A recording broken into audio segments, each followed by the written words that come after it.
Untold Assam, the series that brings you the inspiring stories of Assamese living abroad. So I've always loved politics. I am the first Assamese person in British politics. You know, work is not a chore, work is a pleasure. I've had loads of rejections. Everyone's telling you you're stupid or you're fat or you're ugly. And no, it is not easy to be a woman. I feel really, really proud to be from Assam. Being a political advisor to senior politicians, it is absolutely amazing. Really be honest with yourself about what you actually love and what you hate. Just keep going. স্কটলেণ্ডত Asamiya পৰিয়ালত জন্মগ্ৰহণ কৰা এয়া আয়েশা হাজৰিকা। তেখেত house of লৰ্ডছত নিযুক্ত হোৱা প্ৰথম অসমীয়া। লগতে তেখেত প্ৰথম অসমীয়া যিয়ে ইউনাইটেড কিংডমৰ ৰজা কিং চাৰ্লছৰ দ্বাৰা প্ৰদান কৰা বেৰোনেজৰ উপাধি লাভ কৰিছে। তেখেত এগৰাকী dynamic presenter, sought after political commentator আৰু এগৰাকী stand up comedian. Presenting Ayesha Hazarika. From breaking cultural boundaries to making waves in industries across the globe, uncovering the untold voices of Assam.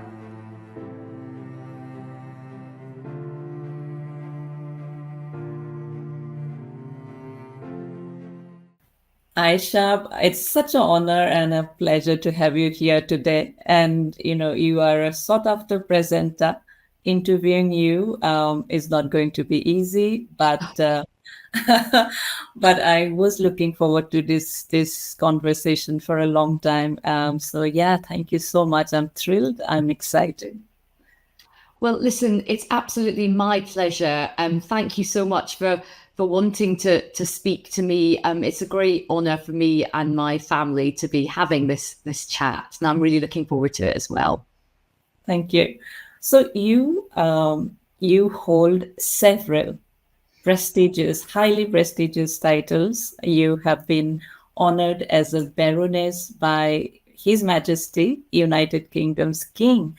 You hold a seat in the House of Lords. You also have the MBE title, Member of the Order of the British Empire. These are like extraordinary achievements. What makes you the owner of these titles?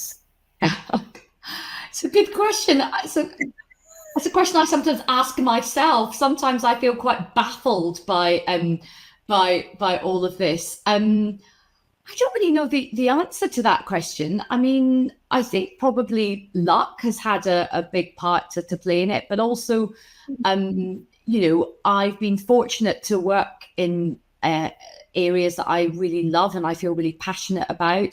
So I've always loved politics ever since I was a small child growing up in Scotland. I've always been fascinated with government and politics and how, societies run. And I was very lucky to get to work in politics for many, many years. I have spent, coming up to almost sort of 30 years working around British politics. And I also loved journalism and the media as well. So I've been very lucky to be able to combine a career working in government and politics and journalism and the media and entertainment. But I didn't really have a plan. I didn't really know what I wanted to do with my life. I knew what I didn't want to do. I trained as a lawyer and I definitely didn't want to be a lawyer, and I didn't want to be a doctor, much to my parents' disappointment. So I had lots of periods in my life where I didn't really know what I wanted to do. But I think, life is quite a long, meandering journey. You don't always have to have a sort of one plan in your head from when you're, a teenager. You can do lots of different things. And I think doing lots of different things, politics, journalism, obviously I studied law, stand-up comedy, entertainment, writing. I think all of those things have helped each other. So I think maybe it's because I've done lots of different things, sometimes some slightly bizarre things that have got me here. But honestly, sometimes I ask myself that same question. Sometimes I think it's all a bit of a miracle, to be honest. Everything you have just said, I hear more you saying luck, but I think you have done so much work, so many, like you said, in different fields. We'll come to that. But did you know that you are the first Assamese to have received these titles, having a seat in the House of Lords? And when I'm saying this, I'm getting like goosebumps. Did you know that you are the first Assamese? It was brought to my attention that after I did my introduction to the House of Lords, it was brought to my attention that they didn't think that there was anybody with my heritage. And of course, I'm very proud of being of Assamese heritage. My mother and father came from Assam. So I was very proud of that. So I am the first Assamese person in British politics, but hopefully I will not be the last. But you have shown the way. So everything that you do, which we will talk about a little bit in details, talent, skills, all of this play a big part. But outside that, what do you think are some of the factors that have really helped you in your journey, and also the person that you are, in shaping you? I would say, first of all, I'm greatly shaped by my parents who came to this country. My dad came to this country as a doctor in the late 1960s and then married my mother. And, I think as immigrants, they worked really, really, really hard to build a new life in Scotland, which is where we grew up. So I think my parents had a big part in shaping my attitude towards life. Of course, they were, being Indian parents, quite strict and things like that as well, as you can imagine. And I think they always wanted me to do something they always wanted to be a professional, like be a doctor, a lawyer, or an accountant. But my life didn't quite pan out like that. So I think that's the first thing. I think my parents instilled in me a strong sense of ambition and a strong work ethic. I think the other thing is I've always had quite a strong sense in myself of just a gut feeling of what I wanted to do and what I didn't want to do. So I studied law at university, but I didn't want to be a lawyer. And I think as well, I probably always had a slightly rebellious streak in me where I've always wanted to do something slightly different, something slightly off the beaten track. And certainly when I was growing up, I was always fascinated in politics, and I was fascinated in the media. I was fascinated in comedy as well. I was fascinated in television and broadcasting. And I never saw anybody who looked like me on British screens. There were very, very few Black or Asian people around in, mainstream British television or British politics or journalism when I was growing up. So I think that's another reason why I sort of thought, why can't somebody like me have a space in this world? Like, that kind of, I suppose that challenge also was something that kind of spurred me on. And then I think the final thing is resilience. I have all these great things that you talk about, but that's not always been the case. I've worked really, really hard for a lot of the things. I've had a lot of setbacks. I've had loads of rejections. I've had loads of jobs I didn't get. I've had loads of things I tried to succeed in and failed in. Wonderful. I think what I picked up from you is you have said that you always knew what you liked. You always knew what you didn't like, want to do. It's so strong about that. And also resilience sounds like a really big thing for you. So that's all so wonderful. I'll come to all of that because you also spoke about, you didn't see anybody like you in politics or in broadcasting, and that also pushed you. I want to know whether things have changed in your mind, do you think? Also, you are a big, I think, voice in women empowerment and all of that. So I want to know all of that. But with all these achievements, I sometimes feel like I don't have words to express all the extraordinary work you have done. I also know how busy your work life is. But do you also have days when you're like, you know what, I'm clueless. I have no idea what I'm doing. And like, I'm not working. I'll just put my feet up and I'll eat my cookies. Do you have those days?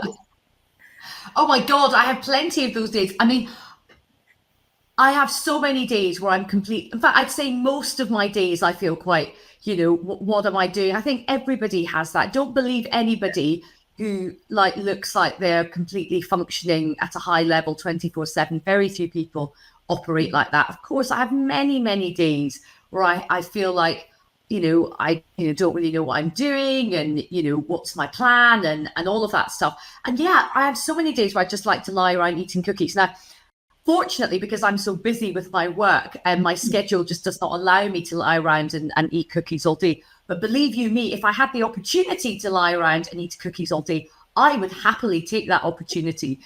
But I am very busy. But no, absolutely. Of course I have days where I, don't really know what I'm kind of doing, and days where I feel I have imposter syndrome, and days where, everybody's criticizing you and everyone's telling you you're stupid or you're fat or you're ugly or you don't know what you're talking about or you're a bad person or you're an evil person or whatever. Of course, and most people in the public eye in politics will have those days. And so, yeah, I mean, I have many, many days like that. This struck me because it's, of course, so nice to know that, nobody gets it on right all the time. But you just spoke about, the hatred, and you spoke about, how you get comments that are not kind of conducive. How do you deal with it? Do you bounce back quickly, or it takes you time? Or is it your resilience that has helped you to just keep coming back to what you are good at? Well, I think it's probably a combination of all three of those things. Of course, those kind of comments do hurt, but then you end up having to grow quite a thick skin, and you don't get to sort of do these roles without being quite resilient. And then you have to sort of think, right, there's only so much energy that you have. Are you going to waste your energy on people who are trying to bring you down and dim your light and attack you? Or are you going to use the limited amount of energy you have on positive things and your work and trying to, do good or advance your cause? So it's probably a combination of all of those things. So being a woman is still not so easy, right? In everything that you do, or in general. Well, I think being a woman is incredibly difficult the world over. Though there is a gender pay gap in terms of what women get paid and what men get paid. There is an opportunity gap if you look across different stratas of society about the jobs and the positions of power and authority that men hold compared to women. That's in the family, that's in the workplace, that's in law and justice and business and politics and the media. It's everywhere. And you just look at the violence against women in India, in the UK, all over the world. You look at sort of domestic violence, you look at violence against women, rape against women, sexual violence against women. No, it is not easy to be a woman anywhere in the world. Now, there are advancements happening all over the world. There are more women who are succeeding in all parts of society, and that is brilliant. But we still have a long, long way to go.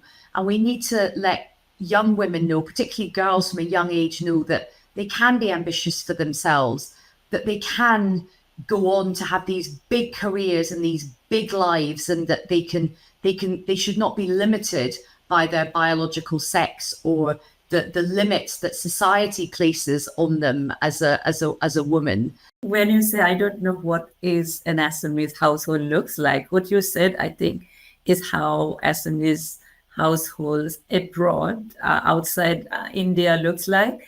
It's a blend, and, they would still want to celebrate Bihu. They would like to wear sador mekhela. They would want their children to learn about the culture.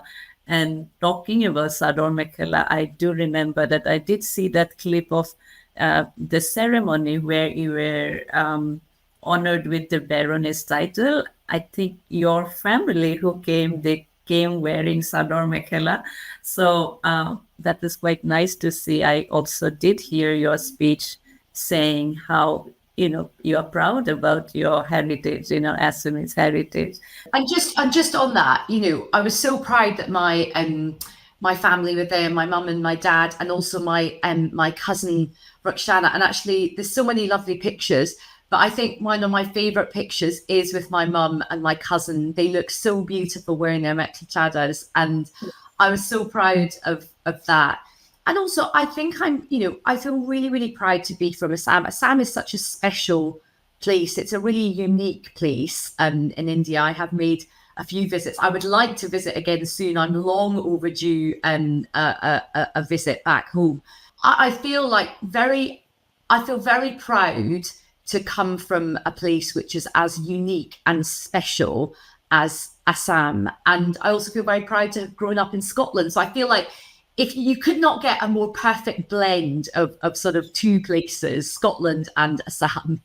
For sure. Yeah, absolutely. Sometimes Assam is called the Scotland of the East, right? So I think you definitely have that perfect combination. So you were a political advisor for many senior Labour Party leaders, including Gordon Brown, Ed Miliband.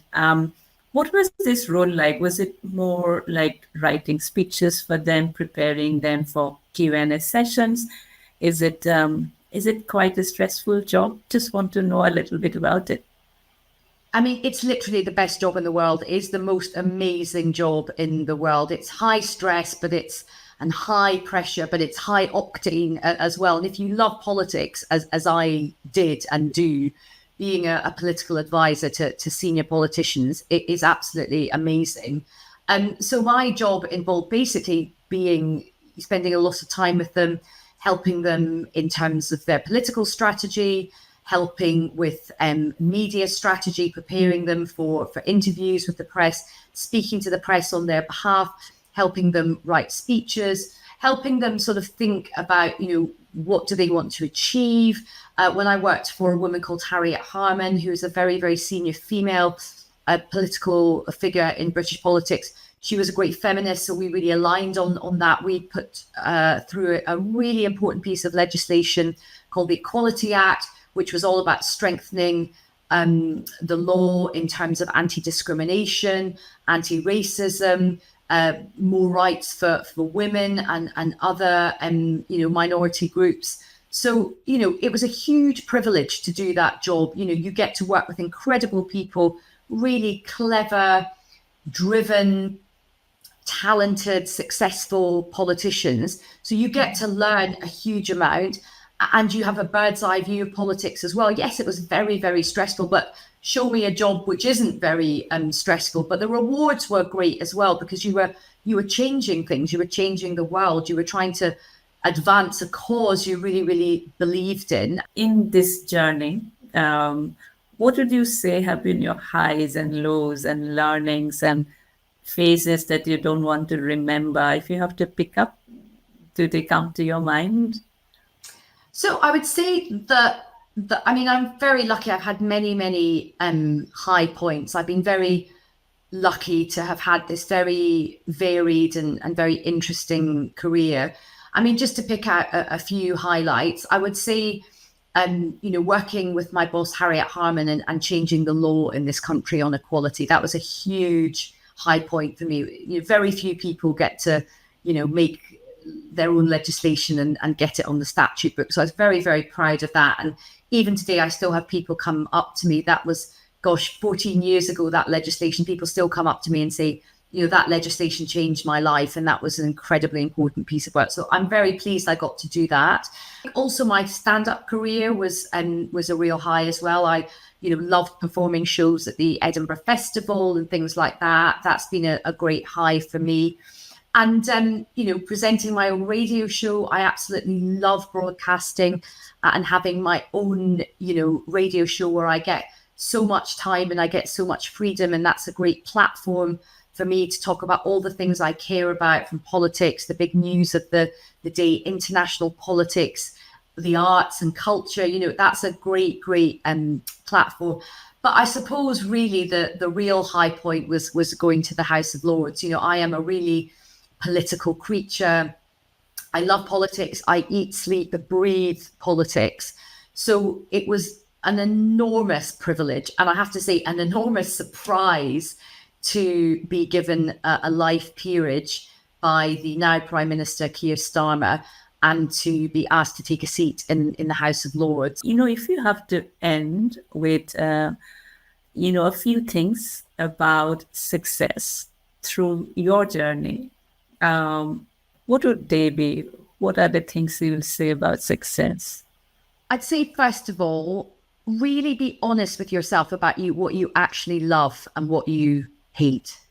Because you can't it's very difficult to be successful if you don't love what you do, but only you can answer that question. So I think you have to be quite honest, but also be realistic. I mean, like if and have big dreams, but be real. Sometimes people say, darling, you can be anything you want. You can't. Let's say today I said to you, I'd like to be on America's Next Top Supermodel. That's just not going to happen. And I've come to terms with that. But you have to be honest about what your strengths are and what your weaknesses are and what you're really good at and what you're really passionate about. So I think that's like number one.